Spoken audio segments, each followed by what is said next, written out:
signed in Cleveland. The Eagles cut Connor Barwin, who is going to be 31, Roy, soon. He's 30 right now. He'll be 31 in October.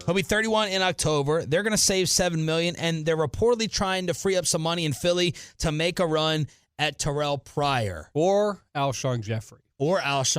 One of the two. Obviously, all the wide receivers that have been rumored in this thing. Kenny Britt signed with the Browns. Deshaun Jackson signed with the Buccaneers. Both of those were interest from the Eagles. I don't understand why Cleveland doesn't want Pryor back. They have $103 million in cap room. It's not like they can't afford both. His asking price is almost twice as much as Kenny's, though, was. Let's bring in Brian Broaddus. What a perfect timing right now. Perfect timing with Romo and all the NFL craziness. He was at the Joe Mixon workout in Norman. Broaddus from DallasCowboys.com and The Fan. Woo! Good morning, man. How are you? Doing well, boys. How about yourselves? Brian, we're doing pretty well, thank you. Good. Which one of these headlines or multiple ones are catching your eye that you're the most interested in? Besides Romo, just the free agent frenzy right now.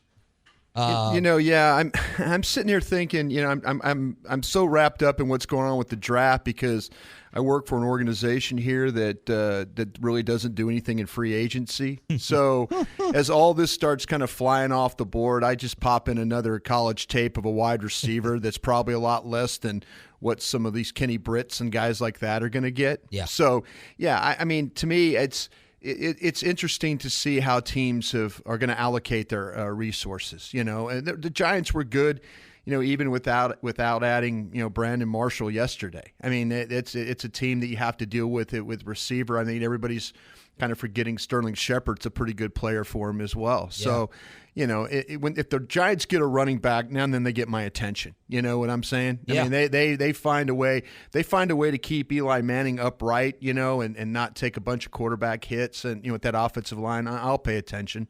But it's interesting how teams are just throwing money at a lot of different players. And I've had players tell me, going into free agency, that if I get offered a lot of money, I'm gone. I'm not staying around here. Right. So, I mean, that's just what it is. A lot of teams have a lot of cap room. A lot of teams don't have 13 wins, too, and they don't have established quarterbacks, a running back, a tight end, a wide receiver, an offensive line.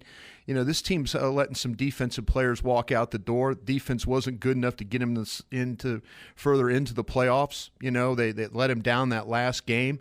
So, take the opportunity to let some guys walk and then turn around and try and draft some guys to make this work. But, teams have different approaches the way they look at free agency and the draft. I just happen to work for one that all they think about is drafting players. Would you prefer Josh McCown, Nick Foles, or what they already have as Dak's backup? Well, the question I heard you guys talk about this morning, or the answer, I don't know if it's RJ gave this response, but it was about, would you want to take a cheaper Kellen Moore instead of paying $5 million? I think I heard Fish. that. Yeah, Fish. Okay, yeah. Fish did that this morning. So, I think that's the question you have to look at. They clearly liked McCown last year. When we were all in Oxnard, they were trying to think of ways to get him on the roster. When Moore suffered the injury, I mean, we were all kind of scrambling around in Oxnard there thinking, okay, are they going to go after McCown? And, the price of poker became just too much. I think that, the $5 million that he made last year is adequate for, protecting yourself at that position. I think that's the one position you could spend money on. And you have to feel comfortable going to bed at night that, if something happens to your primary quarterback, that you have an option there. And if it means spending $5 million on McCown, who, has in the past has done a good job, when he has talent around him, then I think that you have to consider that more than going for a guy that's cheaper that might not be a better player. Is any different than Kyle Orton? Is this a Kyle Orton kind of rental player? Yeah, it is, Mac. I mean, you just don't want to be, look at, I mean, I sat there and watched Jack Del Rio do an interview at the Combine, and the first thing he said is, like, what did you learn from last year? He said, I learned if you don't have a quarterback, you're in trouble. And that's what happened with them with the playoff situation. Connor Cook wasn't ready to play. So what they did was, every team wants to have the best backup quarterback possible. If you get a guy that's a veteran guy, the thing that I know about McCown is that he is a tremendous teammate. He's a guy that is not interested in putting himself ahead of the team. He's always been that type of guy. Everybody that I've ever asked about him is, helps the quarterbacks, helps the young guys. Great to be around. So if if they evaluate him that way and he could come in and have to play for them in those 1 or 2 games that Fish was talking about, well, then it's worth everything you thought. How are you going to remember? You helped bring him here, Tony Romo. I remember all the guys that helped bring him here, though. I do. That's what I do. I remember Sean Payton sitting with him on the phone, holding his hand the whole draft. I remember Chris Hall not letting his tag fall out of the 5th round when all the scouts were sitting there saying, let's move this guy, let's move this guy. Chris never let Tony Romo's tag move out of that 5th round, so it became a priority for us to have to go get him. I remember Jim Hess and Jim Garrett in their first reports on him. Those are the things I remember. I remember walking in the locker room and handing Tony every report that was ever written about him and said, these are the people that cared about you. Everybody else don't believe it.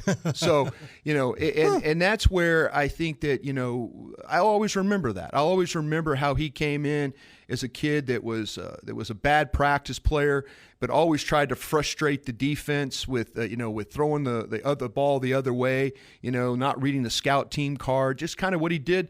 It's kind of funny. He really went full circle. He went from being a crazy scout team quarterback to a veteran crazy scout team quarterback last year for this team. And, I'll always remember him kind of laying it on the line, when things seem to be at their darkest, he shined the brightest. And it doesn't always reflect in the wins and losses, but the guy gave you everything he had in his ability, and that's all we could have ever asked when we brought him here in 2003. Brian brought us DallasCowboys.com on the day when the Cowboys expected to release Tony Romo. I want to know how you respond to the different narratives out there. Overachiever because he was undrafted, underachiever, never got to a conference championship game, clutch with the fourth quarter numbers, choker, some of the big interceptions. Like, how do you summarize all that, Brian, with Romo on the field as an overall player? I think that he was clutch because I think there was times where this wasn't an 8-win team. And there were, maybe the team was a 5-10 team, and he willed you to have 3 more victories by the way he played. I think the fourth quarter, the comebacks, the way that he played. I've been very fortunate in my career to be around. Well, hey, Roger. Yeah, good stuff, Roger. Big 12 quarterfinals. Got some basketball stuff talking about today. But, hey, Mac, how's Kansas going to do, by the way? They're going to win this thing? They're not going to have Josh Jackson today against TCU, but they should get the Elite Eight. If they don't, total failure. Okay, there you go. I knew you'll write a story about that if they don't do it. I will. But, yeah, I think with Romo, you have to think about the clutch factor. And, and I'm not just saying that because we brought him here, because there's been some times he's had, huge disappointment. There's things that, you could argue all those points that he didn't do nearly enough. And, I listened to Fisher again talk about Danny White and stuff. Danny White took him to NFC championship games. I mean, that's a pretty credible thing to do, but in an era where you really didn't have much movement of your team. So, yeah, I tend to think of more the clutch factor, but I could totally understand why the fan out there thinks he didn't do nearly enough with what he had. Ring of Honor? Oh, absolutely, Ring of Honor. Thank you. Yeah, Thank you. Mac, you need to slap Mac. No, I don't slap Mac because I'll tell you why. Everybody should have an opinion, and his is different. And I never, like I say, if you do the work, he's seen the player, he's covered the player, he understands what he is, and if you have a different opinion about players, I do it all the time. I mean, I argue with people on Twitter all the time about players, but as long as you're doing the work, as long as you're doing it seeing it with your own eyes, I will never have a fault with somebody saying somebody can or cannot play.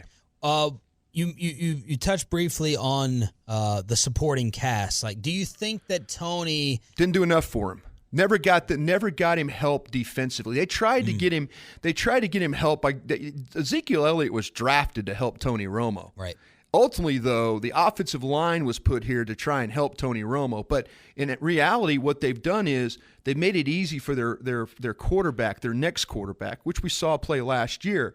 They made it easier for him in the transition. How many quarterbacks have gone to teams with no line, no receiver, no tight end, no back, and failed miserably? Yeah.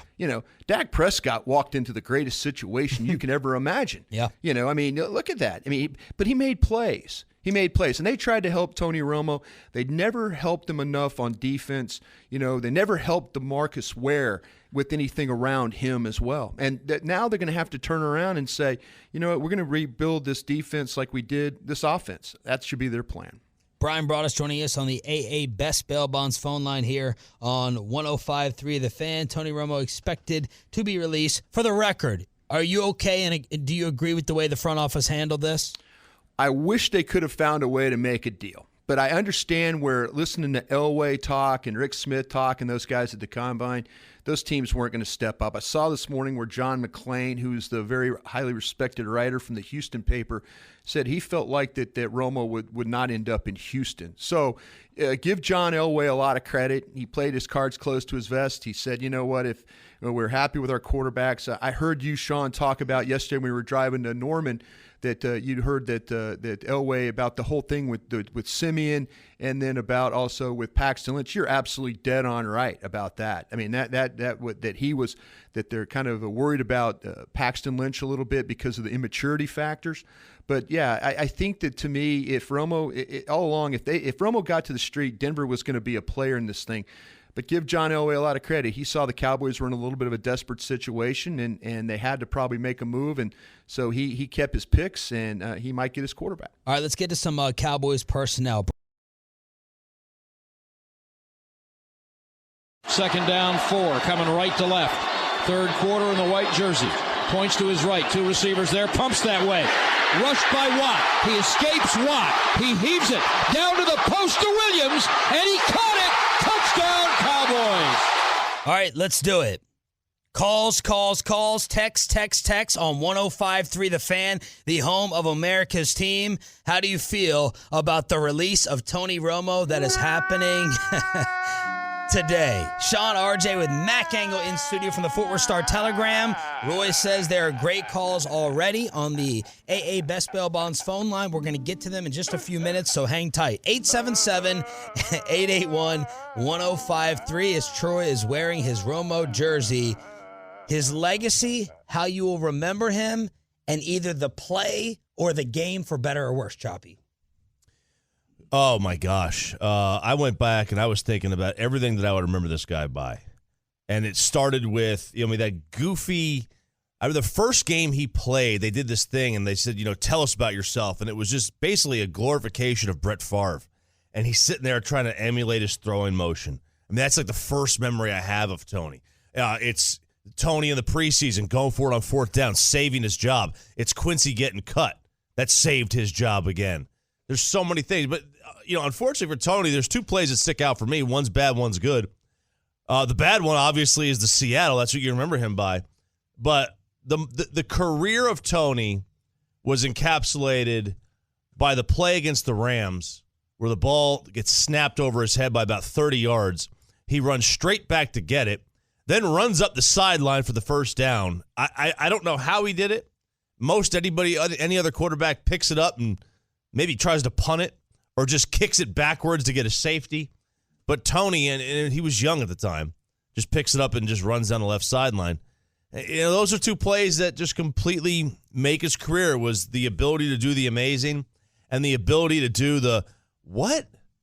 How did that happen? Yep. And then there was the Seattle contraband, whereas DeMarcus Ware told me at a J.C. Penney's once that the ball was slippery, and you could tell it was a new football.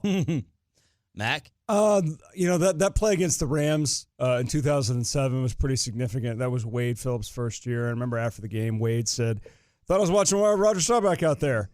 And then obviously there was a Thanksgiving Day game in 2006 where Romo threw 5 touchdown passes. That was his first season. And I don't know if you remember this, but that was a breakout. It really was. I mean, there was 2 games in that sequence that he had that really put him on the map. That one, the game where they beat the Indianapolis Colts because Peyton Manning came into town. They were undefeated, and Romo beat Peyton Manning. Those 2 kind of jumped out. But the one that I think of where I think, wow, geez, of all the Romo games, good, bad, or indifferent, the game where he threw for like 450 yards against Peyton Manning and the Broncos at AT&T Stadium is the one that jumps to mind. Yeah, because it was, ultimately, say whatever you want about him. The guy was fantastic as a player. He was. And sure enough, he's just unfortunate. Steps on Tyron Smith's foot, can't get all the way under his throws it a little underneath, and the Broncos pick it off and win a shootout that was as entertaining of a football game as you could find. Romo's statistics were through the roof.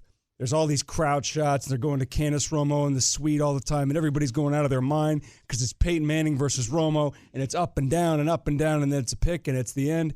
And that's, unfortunately, a lot of how his career went. Phenomenal, incredible, and one of those aggravating moments that wanted to make you pull your hair out. I'm mad at you because you took mine. Oh, is that it? That's the perfect definition to me of Romo. That encapsulates Encapsulates. There you go. Encapsulates him. There you go. Bingo. Hey.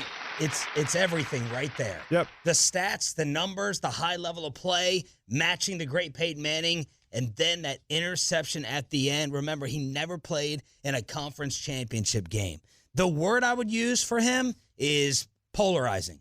He's the most polarizing quarterback that I've seen in watching National Football League.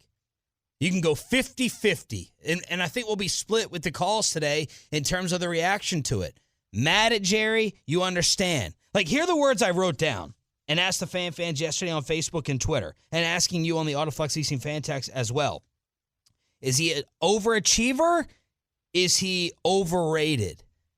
Is he underrated? Is he clutch with the fourth quarter numbers? Is he a choker? The national narrative. He's the most polarizing quarterback, maybe player, that I've ever seen.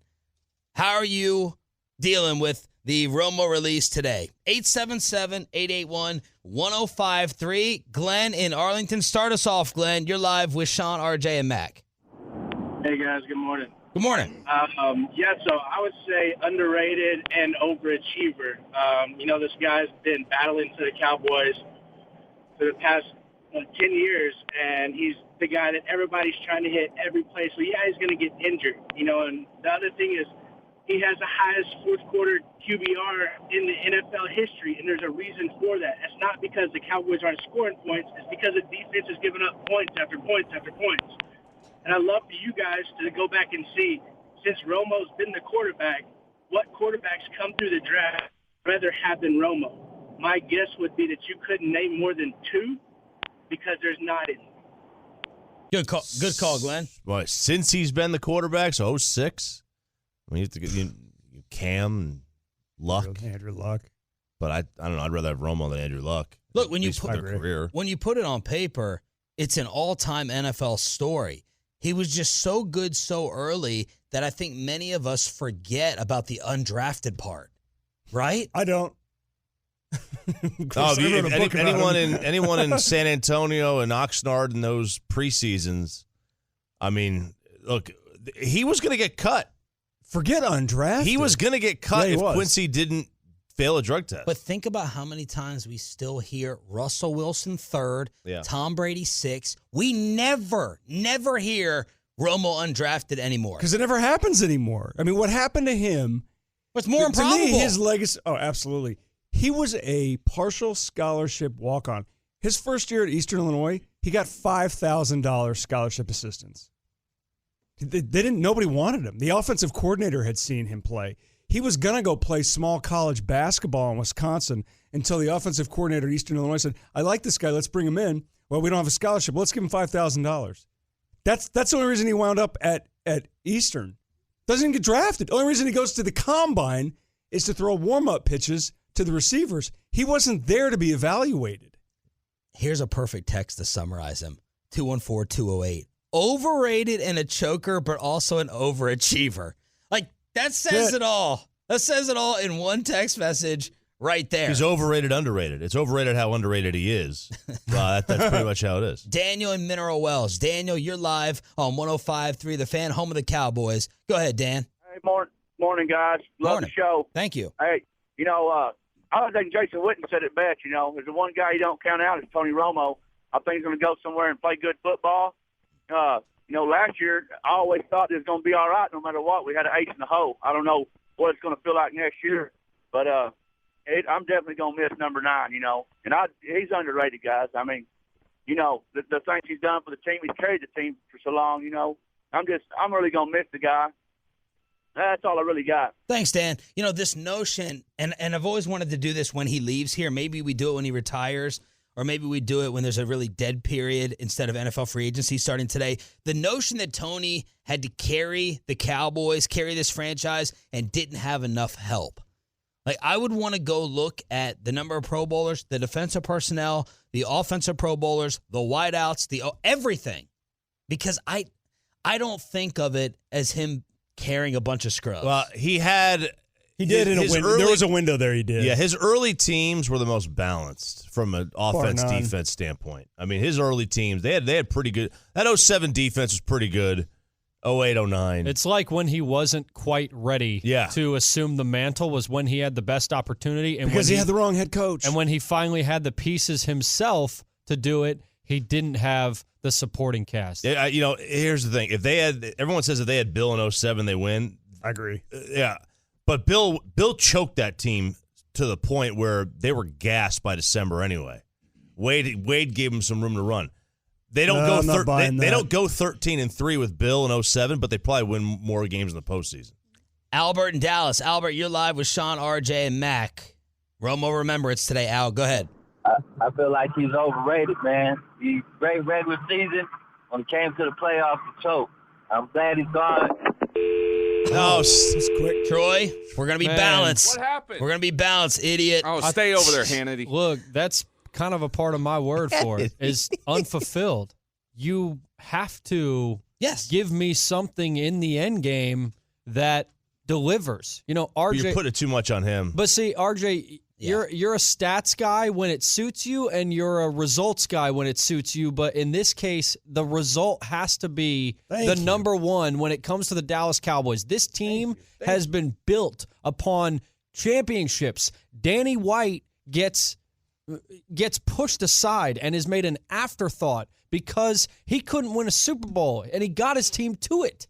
No, he never. I'm sorry. He got NFC Championship game. 3 of them in a row. And he got them to that precipice, and he's a forgotten man. So despite Tony's fantastic statistical numbers, you have to, and it's impossible to remember him for anything else but unfulfilled. I'm not a results guy really ever. Tony Romo, his playoff numbers are not bad. No, they're really good. Because he barely has any. Right, it helps. He's got what? Small sample size. He's got 6 games. 6 games. And his playoff pass rate is 93. Anyone takes that. Look at his overall playoff statistics. Yeah. Anybody takes the statistics. Anybody. He came up short. Yeah, that's it. Wasn't enough. Period. That's it. He won 2 playoff games. Danny White won 2 playoff games in 1 playoff season. And if you hook Tony up to a lie detector, if you inject him with truth serum, I guarantee you he would express his own disappointment that it came up a little bit short here. You got to get to a conference championship game. You just do. We can fight about the rest of the team and 53 and what was surrounding him, but you never got to a conference championship game here. To me, that's coming up a little bit short, even though you had a fantastic career, no doubt about it. I think it clicked for Romo personally a little bit too late. You know how these players like Steve Young, they all say, if I knew then what I know now. Tony, to me, became this cerebral X's and O's student of the game in the past 2 to 3 seasons, where he really reminded me of Peyton Manning in terms of wanting to learn everything inside and out, coverages, blitzes. I'm going to make this little adjustment to my throwing motion rather than just rely strictly on athleticism.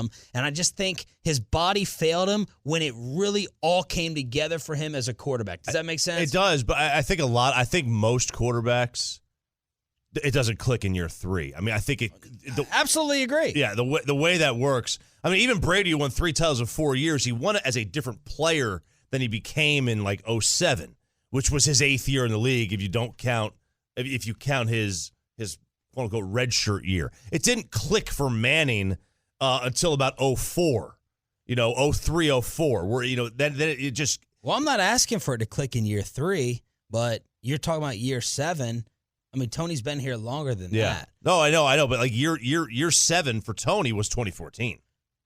We have, let's get to Andrew in Stephenville, who I think is dressing for the occasion today, just like Troy. Andrew, you're live on The Fan with Romo being released today. Go ahead, buddy. Yeah, guys, it's a rough day. I'm wearing black. Romo was a redeemer. He brought us out of the Quincy Carter, Vinny Testaverde, Drew Henson, Brad Johnson, the terrible quarterback era that we had to go through. Yeah. He is my favorite player of all time. I feel like I'm losing a family member, honestly. because he's been around and he has put his heart out there for the Cowboys. I mean, a drop by Patrick Creighton. Yep. And we're out of the playoffs. He catches that ball, I think we win the Super Bowl that year. And you can't put it all on Romo. Football is the ultimate team sport. I think he was limited by our defenses. He was also limited by Garrett's terrible playbook early on. So. Yeah, good call, man. Man, he's taking it hard. Whew. For the record, though, I just want to say this while we're remembering Tony today. I'm not blaming Jerry in the front office whatsoever. Mm-mm. Not at all. A selfish part of me almost would want them to hold Tony hostage in order to get some. I'm surprised.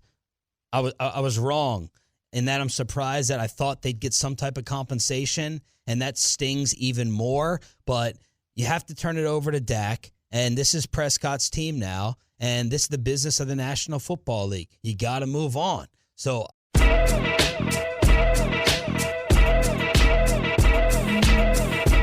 Here's the snap, fumbled by Romo. Picks it up, has a shot in the end zone. It's caught! Jason Witten, it's caught! How do you do it? Today, the 20th anniversary of the passing of the notorious B.I.G., trending all over the place. Welcome back to Sean and RJ. Matt Gangle in studio from the Fort Worth Star-Telegram.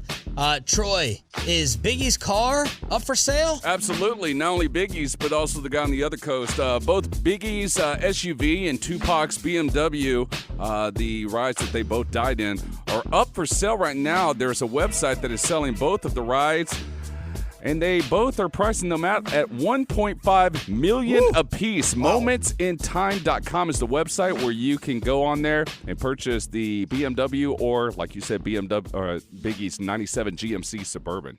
Wow, $1.5 million for each. Tony Romo is going to officially be released today for the start of NFL free agency at 3 o'clock. None of us are mad at Jerry. Look, man, this is the unfortunate side of business in the NFL. You know, Jerry did not want to cut him. He's actually doing Tony a favor. If they really wanted to be SOBs, and maybe the Patriots would do this, they could have held him hostage. They could have waited for another Teddy Bridgewater type injury to take place as we get closer to training camp, and they could get a first-round pick, arguably, versus absolutely nothing, which is what they are going to get today when they cut him. Could have. But then they'd be violating the do-right policy. Yep. Because that would be them not doing right to to Tony. This is the only fair way. If you're going to expect him not to sign with certain teams, then you had to give him the opportunity to be free right away. How are you going to remember Romo, and should he be put in the Cowboys' Ring of Honor? Matt Gangle wrote today in the Fort Worth Star-Telegram, he will get in, but Mac says if Danny White is not in, Romo should not be in. 877-881-1053 to hit us up on the Autoflex Leasing Fan Text or the AA Best Bail Bonds phone line. Today is your day to react to Romo's release, and then we will play high-low. Let's get to Calvin in Arlington. Calvin, you're live on the Fan. Fellas. Hey. Man, I just want to say, man, I think Romo should be in the in the Ring of Honor, man. He's done us quite some favors. He passed the baton to Prescott with class. He set all type of records. I wasn't really around when Danny White was playing, but I know as a Romo fan, wherever he goes, I'm going to follow him, and I'll be a Romo fan for life. And that's a question for another day. If the Broncos get Tony, and we'll say this because Kavanaugh told me this when we were out drinking one of 90,000 nights. I said, when the Dallas Cowboys go to the Denver Broncos, and if Tony's wearing that orange number 9, who are you rooting for? He said Tony. He's going to root for the player over his own team, but that's a topic for another day. We have a clip. Everyone's waiting to hear from Romo.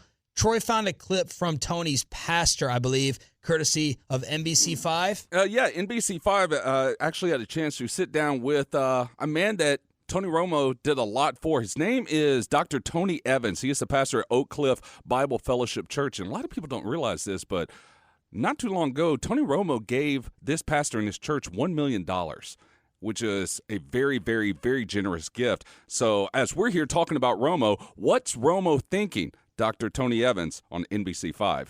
His mood is great. He says, God's in control. Let's see, when you got that kind of faith, then you know that life's disappointments are often God's pre-appointments to the next thing. He's ready to move on. He's ready to move on, kinda, because he loves Dallas. So we're gonna see him a lot.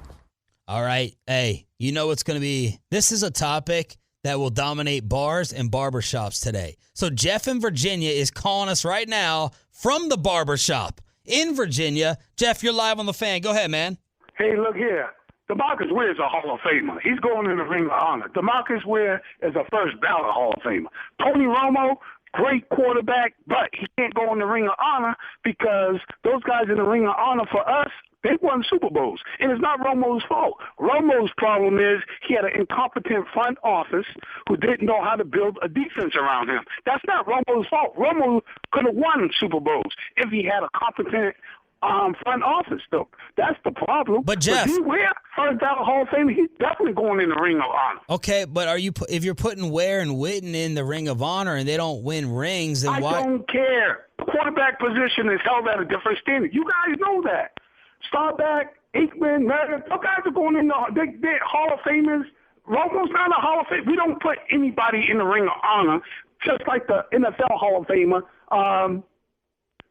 Hale and those guys aren't Hall of Famers. They just went in. Oh, my God. I know this I am blown away. This makes just the idiocy that people will say, well, this guy, DeMarcus Ware and Jason Witten can go in the Hall of Fame because they aren't Ring of Honor because they're not quarterbacks. But they're going to it doesn't matter if they didn't win a championship. It matters if the quarterback did. But that is the dumbest thing I've ever heard. But Jeff's point is also those two are going to the Hall. They are. Tony's That's fine. not, so those two can get into the ring and Tony shouldn't. Look, That's Jeff. I get that. I understand that. Tony's not going to the Hall. He's not. But he should go in the Ring of Honor. Here's the problem with the last 20 years. They dumbed down and saturated the expectations and the standard for this franchise. Era's different, I get it. But to not get to an NFC title game once? I agree. Just once. I agree. But you know what they also done? That's like the Bengals or the Browns or something. It's the Cowboys. This is the most uniquely branded franchise in pro football. And you can't differentiate one from the other. If you do, then you say, well, I guess a little bit less is okay, is good. Everything. Great job. Sports has been dumbed down, though. Dan Marino, if he played in today's era, would be considered Andy Dalton. He'd be trash, okay? But we think of Dan Marino as an all-time great because he is. Everything's been dumbed down. Everything's been dumbed down to where, it used to be you had a great career. You had a great career, and you know what? You didn't win a title. That's fine. Now you have a great career, but you don't win a title. All of a sudden, you're somehow trash. Everybody points to Dan Marino, though, as being the shining example of here's a great player that didn't win a ring.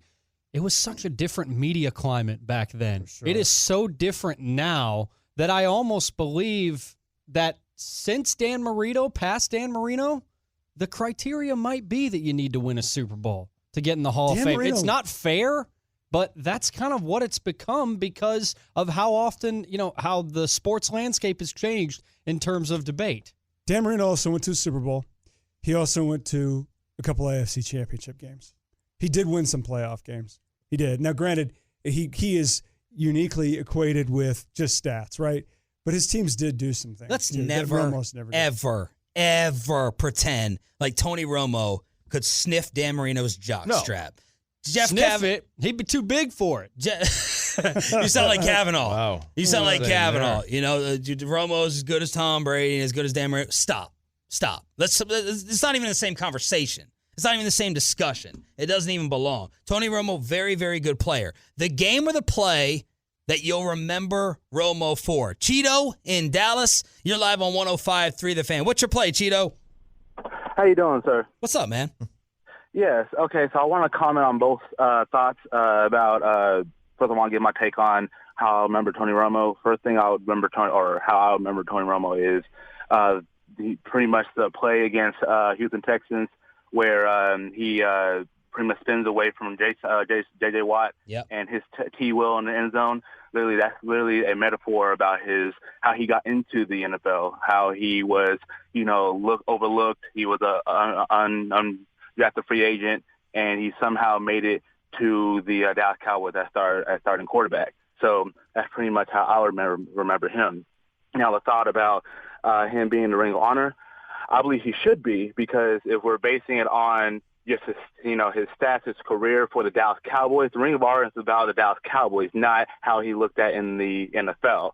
So if he's not, I'm not saying he's supposed to be in the Hall of Fame, but in the Ring of Honor, yes, because he's all-time leader in all categories. Plus, if you're trying to put DeMarcus Ware and Witten in the Ring of Honor, then you have to put Tony Romo in, because he was on the same teams. But he's not going to the Hall of Fame, and that's the difference between the two. My Romo game, I think that perfectly summarizes all of it, is the Bronco game.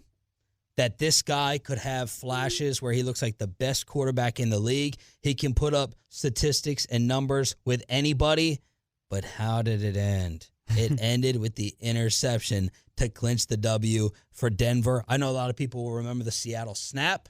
I know Seattle snap's on there, just because it was. Never do you see a quarterback in a position like that, for one. Not very often. Not very often. The Denver game was like, how do you blame a quarterback for a loss when he put up 48? How do you not blame the defense? I'm not blaming But, man, that pick at the time that it comes. Like, but remember, it was a great play by Trevathan. But RJ, it was a great play. But let's not act like the choking narrative had some merit.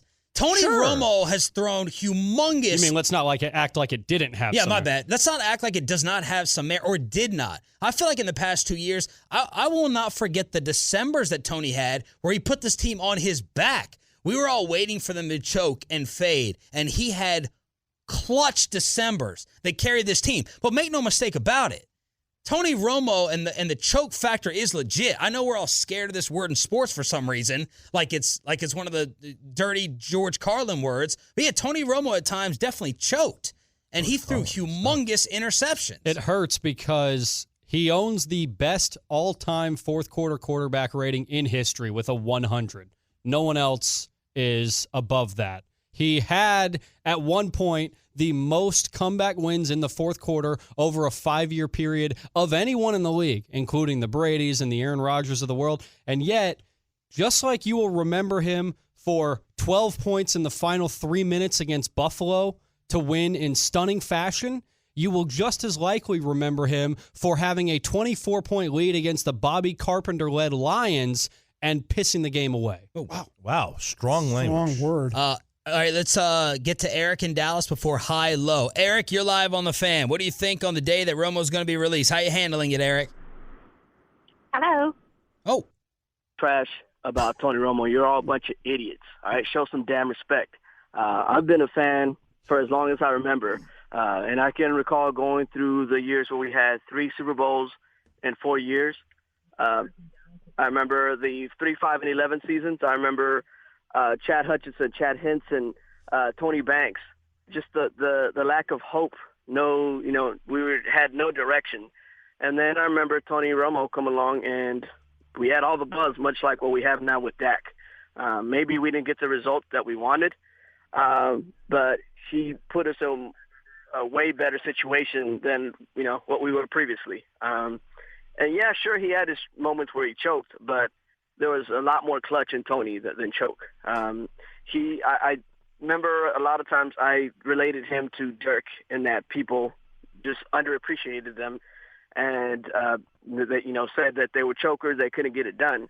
Well, look at what happened with Dirk when he finally got a decent defense Thanks for the call, Eric. I think he was starting off calling us a bunch of idiots to show some respect, and we are. We're just talking about whether he's a fringe Hall of Famer or whether he belongs in that Cowboys Ring of Honor. Very good player. I just think it all clicked for Tony a little bit too late when his body failed him.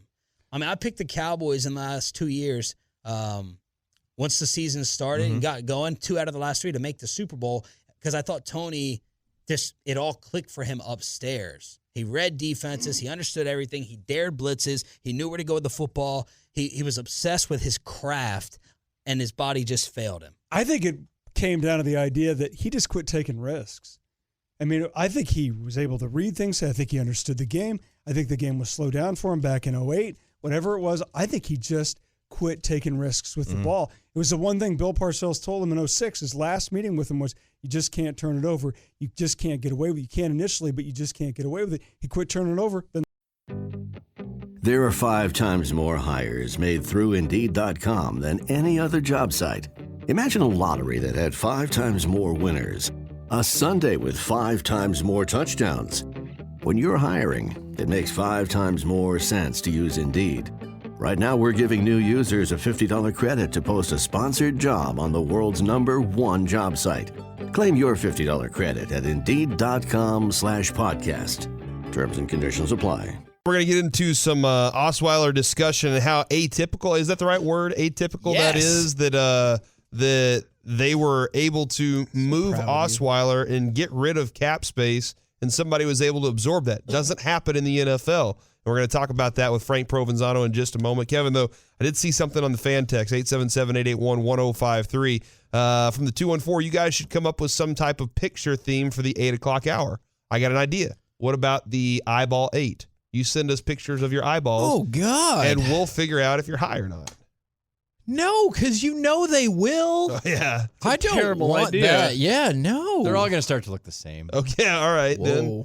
Whoa. You don't think so? Man, you really are part of Trump's America, aren't you? Frank Provenzano, former assistant GM for the Dallas Stars, joins us right now, and he is the founder and creator of Fanzine. You can find him on the website fprosports.com, where he really sticks it to pro sports. No, he really does. Corey, are you surprised that Frank still comes on the show given how giant Fanzine is becoming? Yes. Yeah, my stock has just gone through the roof. Yeah. And I'm surprised I still come on the show. Because of the size of Fanzine. I'm surprised I still come on the show. Me too. Even if you didn't have Fanzine, I'm surprised you still come on the show. Now, Frank, this is something we've never seen. I don't know if we've never seen it, but we don't typically see something like this. You see it in the NBA all the time. And the NHL. You see it a lot in hockey, too. I don't know if you see it in baseball that much. I guess you see like the A-Rod trade. There's no cap. The Rangers ended up absorbing most of the A-Rod contract. Yeah, but at least then they got a player out of it, even not draft picks. Yeah, so here is what went down with Brock Osweiler. The Texans traded away because they hated him so much. They traded Osweiler away to the Browns and gave up a second-round pick and got, a 4th and a 6th back? No, they gave up a second and a 6th and got a 4th. They got a 4th back. And so here they sit with that, and basically they just absorbed that contract. Now the dead money, the cap money is gone for the Texans, and they can spend that how they see fit. A lot of people thought, that's a great way to make a move so that you can get Tony Romo in a trade. But the Texans are kind of looking at it like, we can just wait till the Cowboys have to release him, and we have the money to spend on him now, and we don't have to worry like, we have this Osweiler contract sitting on us. But why don't you see that more often in the NFL? Why is this is kind of you get the Moneyball guys up there in Cleveland now, the guys that were running Moneyball. That's right. DePodesta, I think. So it was L.A. Podesta, It was Billy Bean's guy originally, right? Yes. I think that's right. Yes. So I guess that's another reason is this guy is one of those outside the box thinkers in how we can do some things and move some things around. Yeah, and I think when you're talking about Moneyball or analytics or this whole movement, it's exactly that. It's like, how do you take conventional wisdom and turn it upside down? And that's really where you find that 1 or 2% of opportunity that nobody else is looking for because nobody else is doing it. And I was a little surprised when I saw that was one of the first times, because I guess the NFL has a rule you can't trade players for cash. Yeah. Which most leagues actually do. And I was a little surprised this was one of the first trades for basically cap room that has occurred in the NFL. And I think it's a great thing, actually. Yeah, and don't you think, both of you guys, don't you think that this is going to become more of the norm, not only because perhaps the precedent has been set, but with the rollover cap rules, you are going to have, for example, you have 3 teams this year that have at least $75 million of cap space. So with the rollover rules, this seems likely to become more normal as we go forward? I think so. And, one of the things when you go through a down cycle competitively, or in the Browns' case, a down cycle for a decade or more, One of the things that you can do in a world where there's a cap is if you're going to be bad, you can become a warehouse for bad contracts, and the storage fee is futures. And in this case, it's a second-round pick. Well, actually, a second-round pick and a sixth in return for a fourth. So, more opportunity to take kicks at the can at the draft, which is really what has value to the Cleveland Browns right now. And one of the things with cap space is not so much with the rollover rules, but generally speaking, once cap space is gone, it has no value. So I think this is as opposed to the player who could do who knows what, right? Right. So I think this is something that you will see teams exploring and exploiting because they should. I mean, it's no different than trading Brock Osweiler for a player that's not very good and just dumping the salary. What's the difference? The difference in this case is you're actually getting something of value to the Cleveland Browns because they need the future more than the Houston Texans need the future. The Houston Texans need now. And in addition to that, now teams are talking to the Browns about trading for the player. So they kind of got rid of some of that cap space they needed to get rid of anyway. And they might get something else in return for a player they don't really want. Should we throw out how weird it is to that point that if they can't trade him, the word is they're just going to release him? So, people said right when the trade went down, and I kind of thought the same thing, well, at least now the Browns have their stopgap quarterback. But not even really, right? If they can't trade him, they'll probably just let him go anyway. Teams are immediately calling for him. And it has to pass the smell test with the league, so you probably have to at least walk the walk, or at least talk the talk that this is a football trade. Even though everybody knows it's not.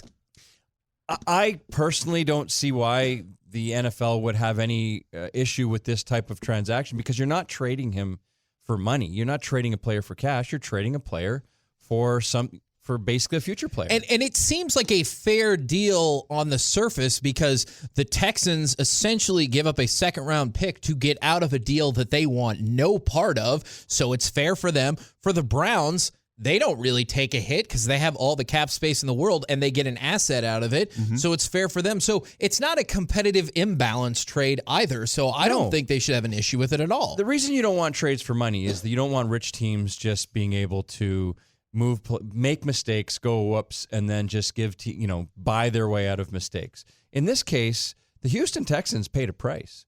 Yes, a premium draft pick. Yeah, there's a premium. You generally speaking get a player in the NFL or a real good shot at getting a player by picking in the second round. So it's not like they got out of this scot-free and they just went, well, we made a mistake on Osweiler. Let's find a team to park this guy. They paid a price, and a significant one. All right, then every move has another move in the future is kind of the idea. You make a move to make another move later on down the road, right? You don't make a move and then just go, now what do we do?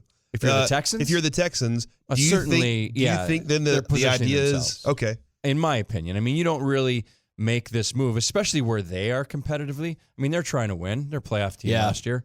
You don't make this kind of move and just go, okay, you're looking at your board now and well, at least that guy's not there anymore. There's a little more to it than that, I'm assuming, if they're a normally functioning front office, that there's a list of options, and I would have to think that one of them is Tony Romo. Is there or Garoppolo? Can you, after giving up a second-round pick, and I don't know what their status is on picks that they have actually in this year's draft, but can you justify making another trade of a pick to get Romo? I think they have the 25th pick. I would assume you would trade the third away then, or try to swap 25 for 28. Can you justify that? You can that? Always justify that. It depends how close you think you are. If you think you're real close and Tony Romo is the guy that puts you in the Super Bowl, you can justify trading every pick you have in 2017. If you think that that's realistically where it puts you into a spot to win a Super Bowl. I don't advise that,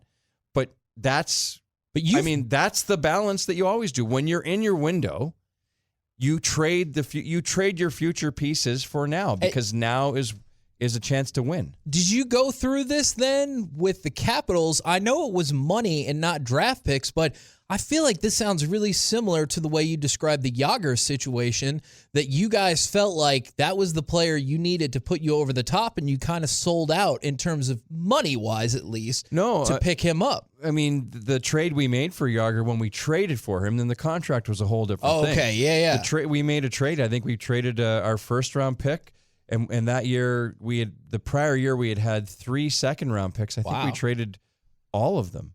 I mean, so that's... So You've been through this. Yeah, you empty the tank when you're going for it. And that's why you have to put yourself in a position. That's why it's always great as a manager, you're always trying to balance the now and the future so that you're not overly heavily weighted too much either way, unless you're way in your you're way in your down cycle like the Cleveland Browns, where there's just way weighting the future and just loading up on the future because the now is so bad for them.